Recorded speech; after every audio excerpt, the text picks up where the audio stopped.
Hey, what's up there, YouTubers? It's me again, Brian, aka Gamer55551, and I am back with a My 2 Cent video for this week, for the week of January 25th to the 31st, 2026, where I take a look at a couple of stories that kind of caught my attention, but give you my thoughts and my opinion on them. Before we get started, I do want to point out there will be no video review for this week, or next week, to be exact though, mostly because it's the last Saturday of the month, and usually I use that to basically, do some stuff here and there around the house and everything, or the condo to be exact though. So there won't be any video or anything like that. So just heads up for those who are just wondering or anything like that. But anyway, we got 4 stories to cover this week, including a controversy surrounding the Switch 2 version of Dispatch and all. Final Fantasy VII Remake integrated on the Switch 2 and I believe on the Xbox Series X and S, and basically how well it's doing, at least for at least at the beginning though. A report about the possibility that a physical version of Grand Theft Auto 6 might not happen, or at least not happen at launch.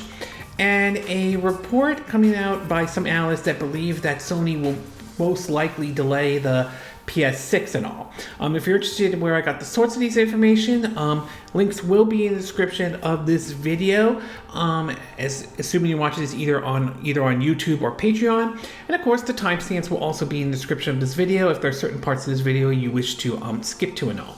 But before we get started, I'd like to do what I like to call the quick My 2 cents, stories that kind of caught my attention, but I'm not going to go into a huge amount of details and all. The first one has to do with the fact that Nate the Hate recently has come out and basically talked about what we could be seeing in the first week of February, and believes that a Nintendo Direct could be happening in the first week of February and all. He's later clarified it will most likely be a partner showcase, which focuses on a lot of third-party games for the Switch and Switch 2. Depending on your view, some people think that's great, others are disappointed that we're not getting a major Direct though. But in either case, if a Direct does happen next week, regardless if it's a main one or a partner showcase, which sounds like that's going to be the cases, I'm still going to look forward to seeing it if it does happen, just to see exactly what is being shown during this Direct and all. He also has weighed in, as well as he has pointed out that there are certain games coming, will be coming to the Switch 2, such as his claims of Square Enix considering Final Fantasy 16. Metaphor Rezo from Aulx could make its way over to the Switch 2, and Claire Expedition 33, the game that won Game of the Year last year and all, could be making its way to the Switch 2 as well. Again, nothing is official at this time, and again, Nate the Hate sometimes can be right and wrong on this, so a grain of salt should be taken nevertheless though. But he has been right before in the past, so I won't completely rule this one out and everything. We also learned that Hyrule Warriors Age of Imprisonment has so far surpassed 1 million copies sold, which isn't bad for a Warrior game or a Nintendo-themed Warrior game, indeed. Obviously, it's not on the same scale as where the Switch 1 was at that time when Hyrule Warriors Age of Calamity came out and all, but still not a bad start, especially for a game for the Switch 2 and all though. I will try to get to a review of that game as well, but I will say I am enjoying it so far, especially for those who are fans of like the Nintendo themed Warrior type games though. Continuing on with the Warrior games though, it seems as though that the Unreal Engine 5 version of supposedly a Dynasty Warriors 3 remake has been delayed indefinitely and all, which I guess some folks might be disappointed with this and everything, but perhaps maybe there are certainly some areas Koei Tecmo and Omega Force want to address or something like that though. Hopefully a new release date does come, and hopefully the wait isn't long, but for now, at least according to Koei Tecmo, a Dynasty Warrior 3 remaster running on Unreal Engine 5 has been delayed for the time being.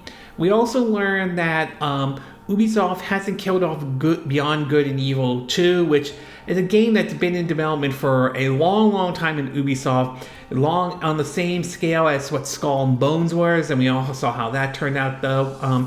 Ubisoft's been going through some going through some certain positions and everything like that, or going through some tough times indeed, and to see this game not get killed, but others do, like the Prince of Persia Sands of Time remake, is pretty amazing indeed though. Whether Beyond Good and Evil 2 will be worth the wait or not remains to be seen. However, another report is coming out saying that Ubisoft may have pulled the plug on the Watch Dogs franchise for good and all, and the claim is that Watch Dogs Legions did not sell as well as Ubisoft had hoped for, and this could be sort of the end of the franchise, which, if that is the case, that is a little bit unfortunate indeed, because the idea or the concept isn't necessarily bad though, but I will say the first game did not get off to the best start, especially after a launch trailer for it. People complained about how the visuals were downgraded compared to this, unique trailer that was shown that showed really like the game being impressive and everything and all, and Ubisoft had to sort of like responded to that and everything. So the game had its share of controversy, or at least the first one did. Second one fared a little bit better and also, but if this is true, it is unfortunate though, but supposedly a Watch Dogs movie is still in the works, and also, who knows, maybe if the movie does well enough, it might convince Ubisoft to give Watch Dogs another try and everything like that.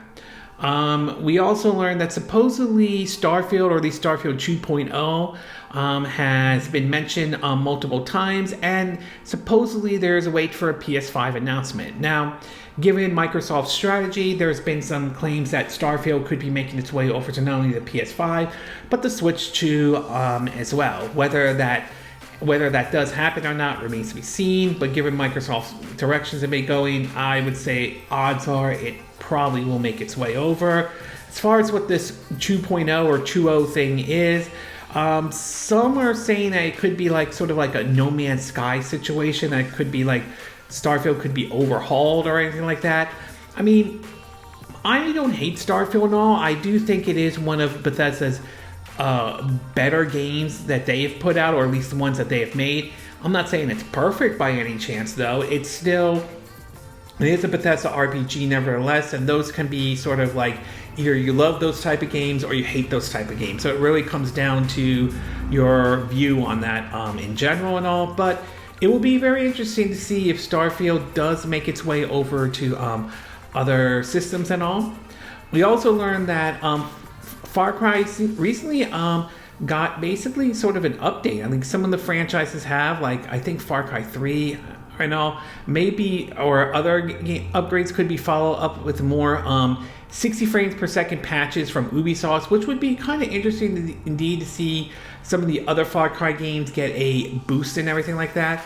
I have yet to heard anything like maybe Far Cry 2. I've heard Far Cry 3. I think 4 and 5 I think are going to get some boosts as well, although I do remember those games getting a FPS boost and everything.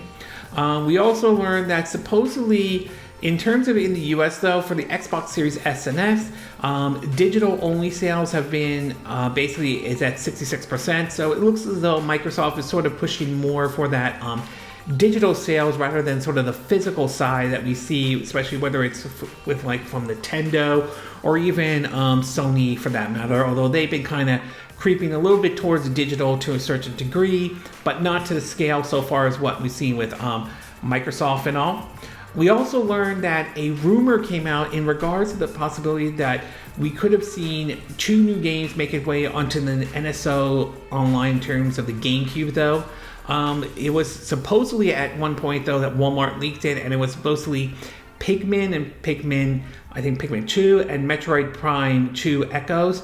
Pikmin, kind of interesting considering Pikmin 1 and 2 were brought over natively to the Nintendo Switch in general. However, it has been updated that Nintendo has responded and basically said that that was sort of an error or a mistake at all, and that has now given the possibility of either A, maybe they're waiting to announce that for NSO, Nintendo Switch Online, or B, it means that we could see a Metroid Prime 2 Echoes remaster game, just like what we saw with Metroid Prime, Metroid Prime Remaster and all. Personally, I think they should remaster both 2 and 3 and bring that over to the Nintendo Switch, or Switch 2 for that matter. Hell, I think those games should have came out before Metroid Prime 4 Beyond came out in general. At least that's how I see it and all. We also learned that there was a GDC survey that came out that showed that apparently, while a lot of developers are definitely more focused on developing for the PS5 and all, it does seem to indicate that there are some that are definitely more open to basically supporting the Switch 2, which is certainly interesting indeed, though, and I think that's good. I'm hoping this means that we see more third-party support for the Nintendo Switch 2. I think that would be great if that certainly happens indeed. And finally, we have announced, apparently we are seeing 2 collections that are making their way to multiple systems, including the Nintendo Switch. The first one has to do with the Disney Afternoon collection, which adds 2 games, Bonkers and Goof Troop. So Disney Afternoon collection was kind of interesting because this came out a couple years ago, and there was some criticism towards why didn't this come to the Wii U and all. But now, apparently, it is making its way to the Switch and Switch 2, and it's been confirmed that it is will be a physical copy, a full game in the Switch and Switch 2 cartridge. So that certainly is good indeed.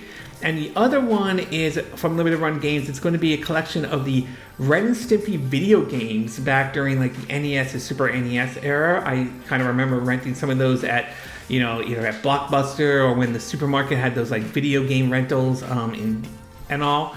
However, it seems as though for the Ren and Stimpy ones, there are a couple of games that are missing, including the Sega Genesis Stimpy's Invention that doesn't seem to be added to this list. So it's sort of a incomplete collection and all. That said, it is possible we could see an update and those games could be added to the list at some point down the road. We saw with Disney Afternoon, they added Bonkers and Goof Troops. I remember the Disney collection that had, I think, The Jungle Book, Lion King, and Aladdin. And at the time, they didn't have Capcom's, Aladdin game and all. And they started to, eventually they added that to the list with an update. So it is possible an update could happen. That said, I believe Sega was the one that developed Stimpy's Invention. So there is a possibility there could be certain copyright issues here and there. So that is a possibility. But for now, it does seem to be that there will be 7-game retro collection as part of Limited Run, and pre-orders should be going up around, I think, like start at January 30th and end, I believe, March 1st. I believe that's the date. I'm not 100% sure, but that is the date, at least with the Ren and Stimpy collection and all. And in the movie and TV show, part of the quick to my 2 cents, we had 2 trailers that were shown off this week and all. The first one had to do with the 2nd season for Daredevil Born Again. I'm definitely looking forward to seeing this one, though. I'm curious to see how the 2nd season is going to play out. We know that Jessica Jones is going to be in the 2nd season and everything. There has been talks about possibly bringing Luke Cage back. I don't know if it'll be in the 2nd season of Daredevil Born Again and all. And maybe Iron Fist, since they are considering the Netflix series canon and part of the MCU in general. So, I mean, I think that certainly is neat. And I'm very curious to see how this is all play out with, with Kingpin being the mayor of New York, and the Punisher being held captive, which supposedly he's going to make an appearance in the next Spider-Man movie. So I'm curious how this is all going to play out and everything, though. But in your case, I'm looking forward to that one. We also learned that the Super Mario Galaxy movie will be coming a bit earlier than expected. It will be opening on April 1st, which ironically is April Fool's Day and all, but nevertheless, this is an interesting announcement since this came off on the heels of the Nintendo Direct that focused on the Super Mario Galaxy movie, which finally showed us Yoshi and everything. And I will say, based on the trailer, I am liking what I'm seeing, though. There are still some questions I do have, though, such as how Yoshi got into like the pyramid, and in that pyramid or area from Super Mario Odyssey, considering that the end credit scenes from Super Mario Super Mario Brothers, the movie, it looked like the Yoshi Edge was still in Brooklyn, to how Baby Mario and Luigi ended up in, with Yoshi and all, which either brings it A, they basically, this was that they came here before in this world and everything, or B, it's possible Magic Koopa could have cast a spell on Mario and Luigi and turned them into Baby Mario and Baby Luigi. That's a possibility as well. But in either case, though, I do like what I'm seeing so far, though. I'm curious to see what big of a role Yoshi will play, though. And I do like how some of the trailer did show off, look like several Jurassic Park and Jurassic World references. So that certainly is definitely on my radar, indeed. We also learned that James Gunn is defending basically the hire for the upcoming Batman movie that will take place in the DCU, not the Matt Reed Batman movie that's going on and everything. So a lot of it had to do with some of the writers that have been hired, which had evolved with movies like The Flash, which didn't do well at the box office, to basically that Harley Quinn Bird of Prey movie, which also supposedly didn't do well at the box office. Either though, apparently he's liking what they're seeing right now though. We'll see if this hiring is worked out or not. I mean, so far the Superman movie did very well at the box office. We know that the Supergirl movie is coming up, and apparently people are looking forward to that, especially with Jason Momoa playing Lobo and everything. So we'll see how this all plays out and all. And last but not least, though, unfortunately, there was a report of a death today, and that had to do with Catherine O'Hara, if I'm saying her name correctly, though. Unfortunately, she passed away this week and all. I don't know much about her and all, but I do remember seeing her in the Tim Burton Beetlejuice and Beetlejuice movie, to playing the mom in Home Alone 1 and 2, to even having a scene in the second season of The Last of Us, though. So she certainly has played numerous roles and everything like that, and that's most of the roles I remember seeing her on.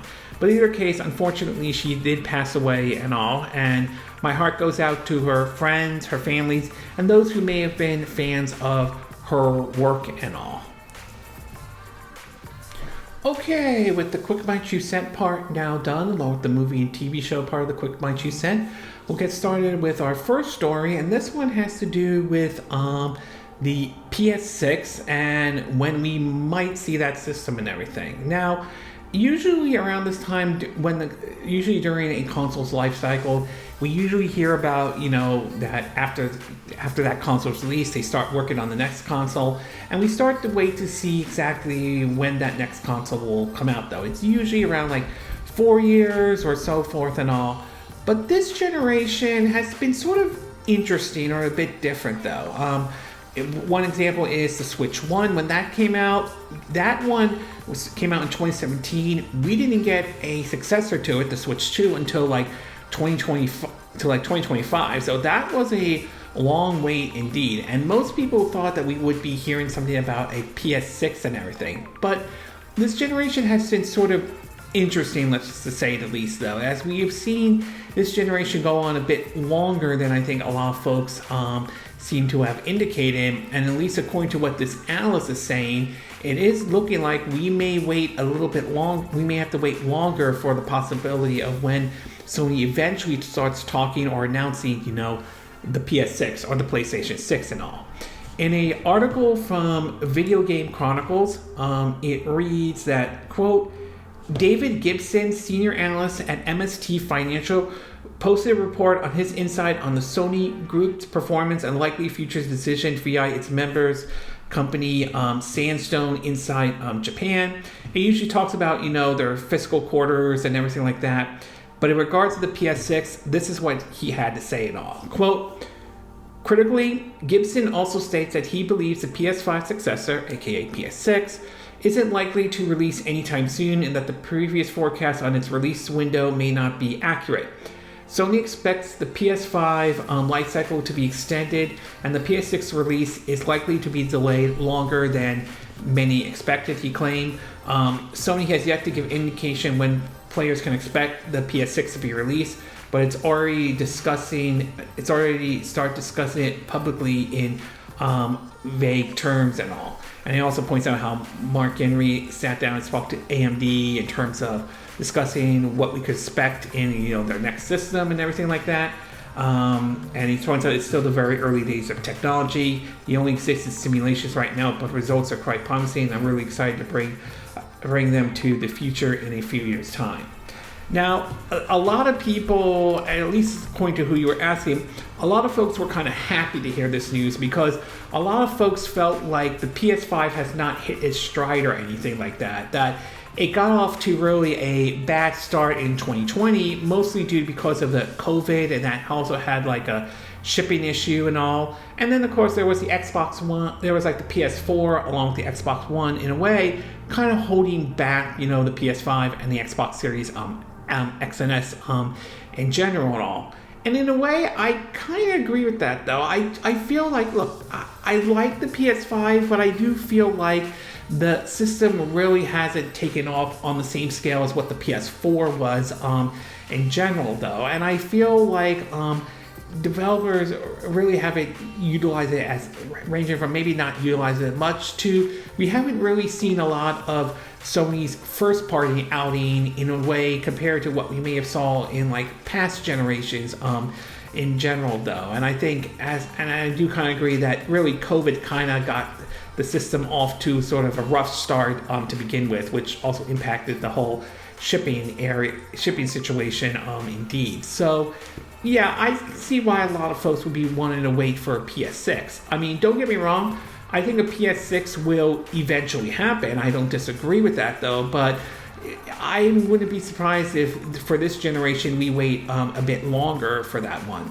Same view I have with the Switch 2. I expect that system, given the current situation Nintendo is right now with the Switch 2, I expect that one will probably last also longer as well. I could be wrong, but I believe it probably will, which means anyone hoping that Nintendo will announce a Nintendo Switch 3 will probably be waiting a while for that one before Nintendo even starts talking about that, talking anything about that indeed though. So I kind of feel the same. I kind of feel like, yeah, I think right now, I think the PS5 needs to really hit its stride before we can even start talking about the PS6 though. I mean, we might hear some rumblings here and there, including rumors of them probably going back and trying to do another dedicated handheld, which would be interesting, but at the same time, it would also be challenging considering the success the Switch has with, the console handheld hybrid. Not to mention you also have those PC handhelds out there as well. So if Sony were to do this handheld with this PS6 and all, it will be entering, I would say, in a different market than when it was when the Vita existed and everything. So overall, I don't completely disagree with what this analyst is saying and everything. I do think that it wouldn't surprise me if Sony keeps the PS5 going longer before we eventually hear about the PS6. So we may be waiting a while for the PS6 and all. And I don't think that's necessarily a bad thing, at least from my view and all. Okay, I'm going to take a quick break. When we get back, we'll get to part 2. And this one has to do with reports, or a rumor at the very least, coming out pointing towards the possibility that we may not get a physical copy of GTA 6 when the game launches supposedly in November and all. So we'll take a quick break and we will be right back.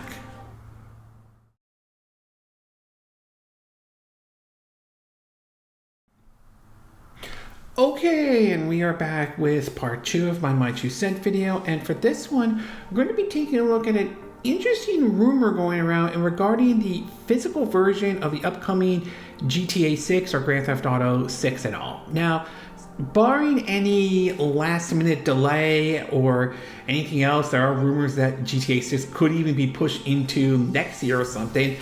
Don't know if that will be the case and everything like that. GTA 6, which is supposedly being hyped up and everything like that, is set to be basically released this November and all. Whether it lives up to the expectations after what we saw with Grand Theft Auto 5 and how long that game lasts remains to be seen at this time though. I still think the game will most likely do well, but time will ultimately tell once the game comes out and everything. But one thing that might be interesting if this does happen is the fact that we may not get a physical copy, or at least at launch, a physical copy of GTA 6 and all, which is interesting considering that the industry as a whole is trying to push more and more towards that digital purchases and everything like that, which has its ups and downs to a certain degree, and not everyone is sold on the all digital future and everything like that. But the fact that we may not get one at launch is certainly interesting indeed. And the reason behind this is I'm not 100% sure about it. Some might think it's the right move, others may see it differently and all. But anyway, in an article from Push Square, it reads that, quote, Polish website ppe.pi cites a trusted source named GRACZDARI, who apparently correctly revealed various things in the past, such as Microsoft Flight Simulator 2024 PS5 port.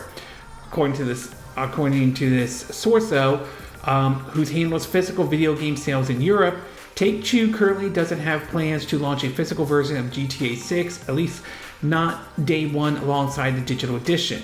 The report said this would be a tactic to help prevent leaks and spoilers for those who receive the game early, something that could happen when games are distributed physically, though. If this really is what the publisher are planning, this leaker is unsure exactly what the release timing will be for the physical version. They say they've been hearing conflicting things, with some saying it will be available a few weeks after the digital debut, and others saying it won't be until early 2027. It sounds plausible. In a way, Rockstar is famous walling off company for one thing, and the only physical version that ships any copy is on the PS5. Even then, physical games is rapidly shrinking part of the market, so delaying GTA 6 arrival in stores won't have a big material impact on the game's sales. We also only have to look at the unbelievable longevity of GTA 5, and sales charts know that its sequel, should it delay its physical release, will more than make up any lost businesses over the coming years.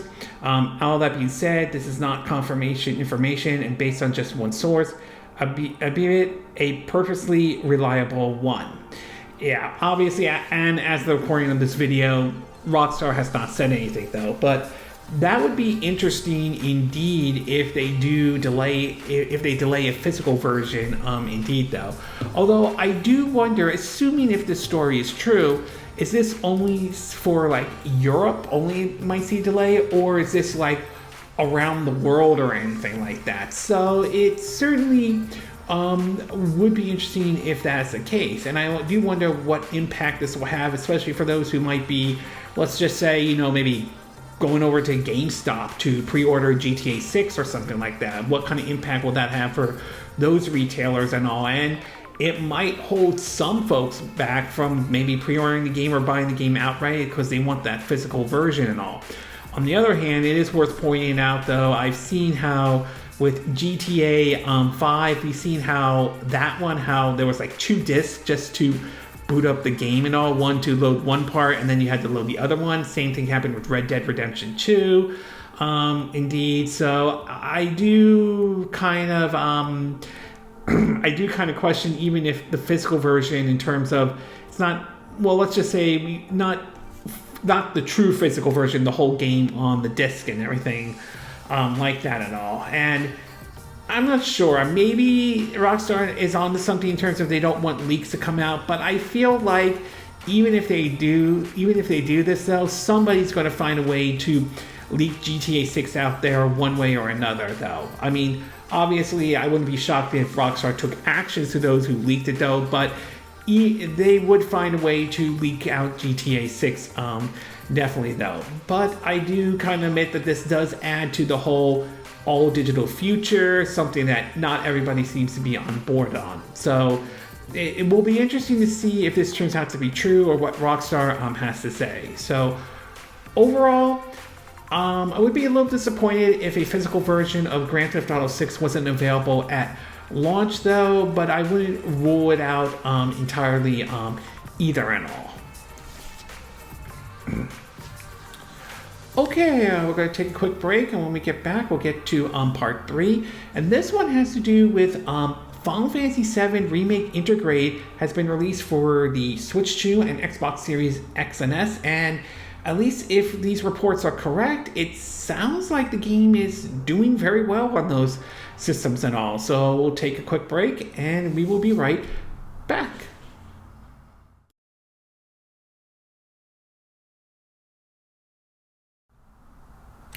Okay, and we are back with part 3 of my 2 cent video, and for this one we're going to be taking a look at the Final Fantasy VII remake and integrate, and supposedly how it's doing so far now that it's on the Xbox Series X and S and the Nintendo Switch 2 and all. Now, one of the things we saw, at least with this generation, is up to this point, Square Enix has been pretty much close to, Sony and the PlayStation brand and all, and we've seen that with a lot of the Final Fantasy games, and a lot of their games make their way over to that system and all. And one thing we saw, and especially with the the release of the Final Fantasy VII remake, and of course Rebirth as well.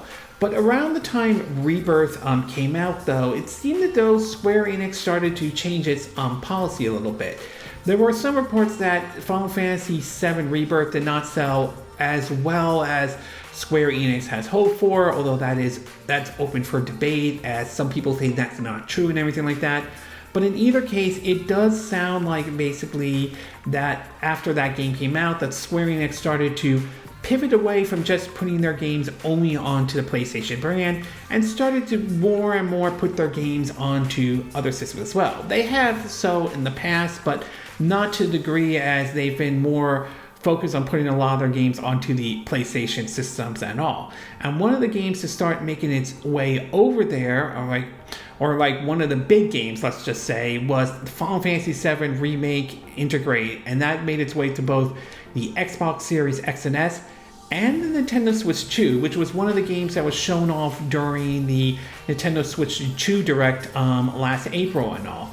So the question has now come, especially with the game out though, is how well has the game done and everything. Now, obviously we don't have concrete numbers at this time, and we still have to wait to see what the Satana numbers basically shown though. But if some of these reports are true, it seems to indicate that Final Fantasy VII Remake seems to be doing very well on other platforms, and that could maybe encourage Square Enix to even more put a lot of their games onto other systems outside of the PlayStation family system as well. First off, at least on the Xbox side, it does seem to indicate that the game has basically is off to an impressive start in the top paid Xbox chart. The report from Pure Xbox, it tells that the game basically made its way in 9th place overall, although supposedly the report, there's been some indication that has changed and that it's now at number 11, but still not bad, especially onto the Xbox systems.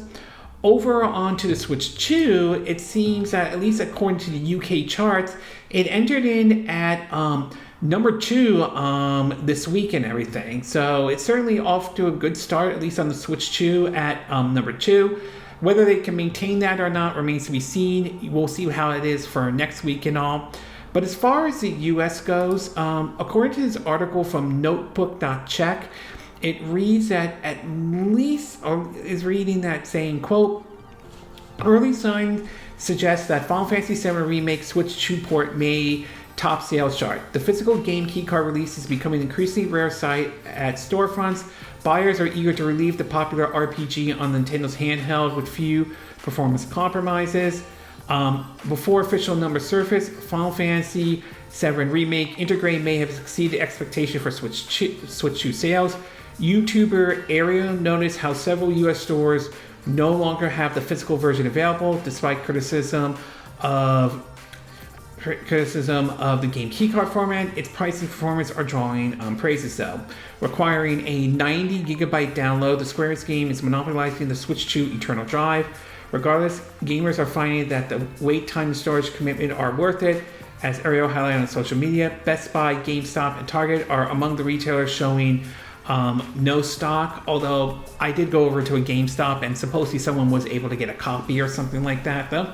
Additionally, the game is topping on the Nintendo eShop chart and ranking as an Amazon bestseller. Some collectors regarding not pre-ordering the physical Final Fantasy VII Remake Switch 2 release. A Magic Gathering Play booster pack also tempted buyers as a bundle. Fortunate players can always purchase a digital copy of the RPG. And so this person wrote this tweets and everything like that, saying the game sold out Target, sold out GameStop, sold out Best Buy, #1 bestseller on Amazon's top of the eShop charts and everything like that.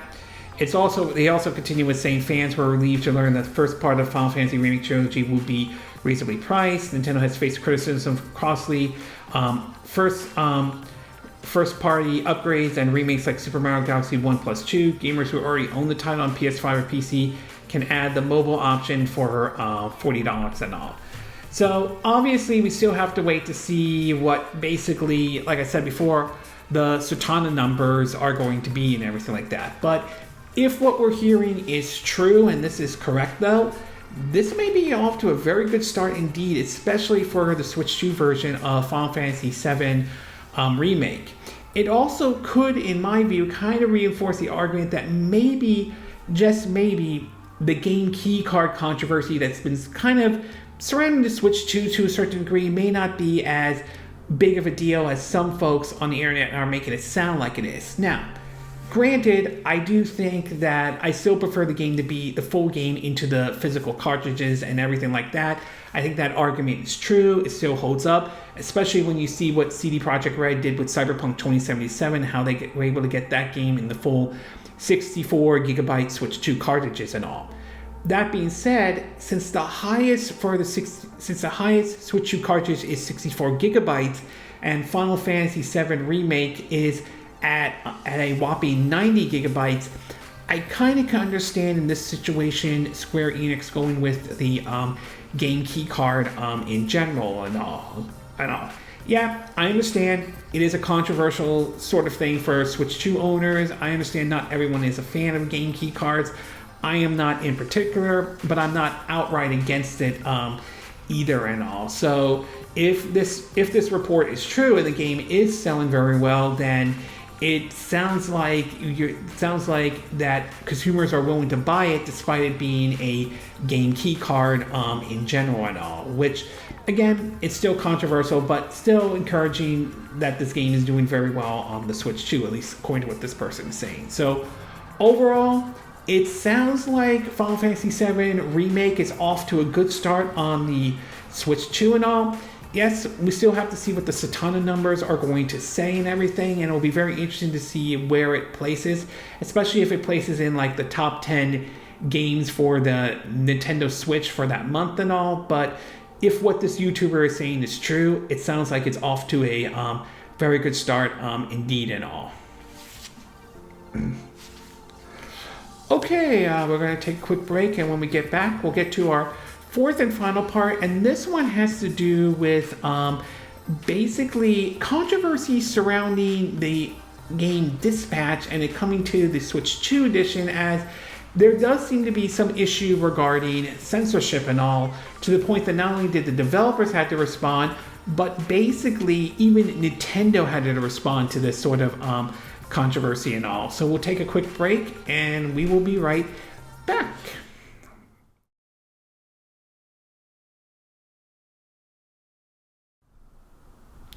Okay, and we are back with our fourth and final part of our My 2 Cent video, and for this one, we're going to be taking a look at a situation surrounding the Switch 2 or Switch version of Dispatch, this episodic game and everything. Now, the game, I've seen a little bit of the game here and there, though. It kind of feels like sort of a take on some extent. Part of it feels like sort of a take on Amazon Prime's videos, you know, The Boys to even Invincible to a certain degree and all, though. It looks like, judging from what I've seen so far with it, more one of those like point and click type of a games, though. If that's the case, I'm not a huge fan of those games, but I can understand the appeal and everything like that. But in either case, the game certainly has gained a following and supposedly has sold very well and all. But what's interesting is the game is making its way to the Nintendo platform, which is certainly nice indeed to see more third-party support for the system. However, over the course of this week saw a bit of a controversy surrounding that game, though. And this had to do with the fact that the game was basically censored on the Nintendo platform and all. And this led to some sort of a backlash against sort of the developers and even Nintendo, accusing them of basically censoring the game in general, as this kind of brought back memories of how Nintendo was very notorious back in the 80s and 90s of doing a lot of censorship and everything. Although lately they have been a bit more relaxing than they have in the past and everything like that. But they've also got themselves kind of in hot waters with some censorship decisions, such as shutting down the Miiverse page when Angry Video Game Nerd Adventure made its way over to the Wii U, to shifting the Switch version of Tokyo Mirage Session. It was based on the worldwide release, not the Japanese release. That didn't go over well with a lot of folks, and Nintendo had to make a statement, at least in Japan, for those Japanese gamers who were purchasing the game, that they could get a refund, and that shot the Wii U version, the Japanese Wii U version, shot up at #1 on Amazon, which raised questions about some of the decisions Nintendo made on porting that game in general and all. So apparently a lot of people were basically accusing Nintendo of censorship and all. However, as more of the story started to come out, it seemed to indicate that may have not been the case and all. An article from Video Game Chronicles seems to point out that basically, and this is what they had to say, basically though, it said, quote, one possible reason for the censorship is the way the game are sold across different regions on the Nintendo eShop. Often, the eShop hosts a single game across multiple languages, and the game simply changes its language depending on the system setting on the console. For example, as explained in our guide to buy games from different eShop regions, if players buy The Legend of Zelda Breath of the Wild in the UK eShop, then change their system setting to Japanese, the game changes to the Japanese version. Likewise, if the Japanese eShop lists for a game in English and our supported language, downloading the game on a UK Switch 2 will result in the English version appearing on the game's home screen. Japan's rating board, CERO, has strict censorship around nudity in games as well as dismemberment, so it could be that criteria to release on Nintendo platform referred by Aulx isn't a case of Nintendo objecting to the nudity, but CERO, and since it's the same game on all eShop regions, the censorship may have to apply across the board. If this is the reason, one way to get around this could be to release two versions of the game on the eShop and restrict them to certain regions. This is what CD Projekt Red did with the Switch 2 version of Cyberpunk 2077. The version released in the West isn't available on the Japanese eShop, which instead offers an entirely separate CRO-rated version of the game with no nudity or decapitation. Since Aulx is a small independent studio, however, it will likely be a more cost-effective to submit a single eShop version worldwide instead of a multiple separate ones, especially given that future patches or updates will have to also be submitted multiple times and all. And then, of course, we had the original spawn by Aulx Studios, which is different platforms have different content criteria and submissions are evaluated individually. For the Switch release, we worked with Nintendo to adapt a certain element so dispatch could be on their platform. And then Nintendo basically responded after Go Nintendo contacted them about the whole situation around dispatches censorship. And supposedly what Nintendo is saying is this, quote, Nintendo requires all games on its platform to receive ratings from independent organizations and to meet our established content and platform guidelines. While we inform partners when their titles don't meet our guidelines, Nintendo does not make changes to partner content. We also do not discuss specific contents or criteria used in the making of these determinations. So, if what I'm reading correctly here is that it doesn't sound like Nintendo was the one that told the developers to censor dispatch all. It seemed as mostly this was in order to get the game available on eShops around the world, rather than do what, at least according to what Video Game Chronicles is saying, what CD Projekt Red did, which was develop a version specifically for the Japanese market and eShop, and one for the West in terms of its market and eShop. They decided to release the version for, the version basically, the censored version for all the regions though and all. In other words, they may not have as much resources as like what CD Projekt Red does, which if that's the case, it's a little bit unfortunate indeed though, but it does sound like this isn't the case. It doesn't sound like Nintendo had anything to do with this at all, which if that's true, then I think that's a good thing indeed. Maybe the developers will release maybe a uncensored version for the Switch 2, particularly for, Western audiences or something like that. Maybe that's a possibility, so I won't completely rule that out or anything like that. But for now, it does seem to indicate that at least for the Switch 2 version or the Nintendo version, it is going to be censored, at least for the time being. And there's also been reports that this has led to people calling customer service to get refunds and everything like that, since Nintendo has a policy of if you pre-order a game from the eShop, you could get a refund before the game comes out, which, while that's a step in the right direction, it's nowhere nearly as good as what Valve does with their refund policy in general and all. So overall, it sounds like, at least based on what I'm reading it though, Nintendo is not the one that censored Dispatch though. This seemed to be more of a case of, because of different ratings for different regions, rather than try to make adjustments for that rating, they decided to just run with basically an uncensored version and all. Could they possibly, a censored version and all. Could they release a uncensored version, particularly for over here in the US and everything? It's a possibility. I won't completely rule that out. But for now, those who are planning to get Dispatch for the Switch, or Switch 2 in general, be advised, it is going to be the censored version compared to what the other versions are out there and all.